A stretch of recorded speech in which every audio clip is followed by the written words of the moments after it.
We hope you have enjoyed these stories of Maine Coast Memorial Hospital's first 60 years, and we look forward to serving you with excellence in healthcare in the future.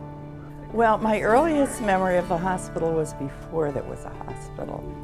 This painting behind me is of the dedication ceremony when the cornerstone for the hospital, before it was ever built, was dedicated. It was on July 4th in 1955. It was important. There was music, as I recall, and it was just kind of a solemn but happy occasion because the need for the hospital was great and the community was very much behind making sure it happened. I grew up in Ellsworth.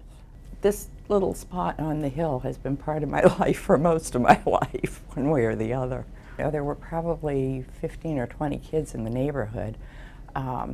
We would pack lunches when there was no school, whether it was a weekend or in the summer or not, and we would explore. And one of the places that we liked to explore was up here on the hill on Union Street. My next door neighbor, who was kind of my hero, she was an older sister to a friend of mine, went into nursing. She went to Maine Medical Center in Portland to nursing school, and that's just what I decided I was going to do. I worked in Portland for a year after graduating and came back to work and started work at Maine Coast in 1967. In the 60s, when you came to work, you usually came to work on med-surg. And generally you started working nights. And when you were on med-surg in the 60s, you also covered in the emergency room. You might have to scrub in and hold retractors in the OR in the middle of the night. You might have to cover on obstetrics and in the delivery room.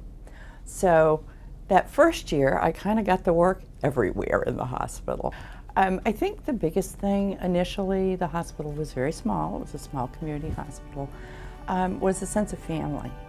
And it was every department in the hospital, everybody worked together. It was a team. It was a team, a family working together to provide the best of care.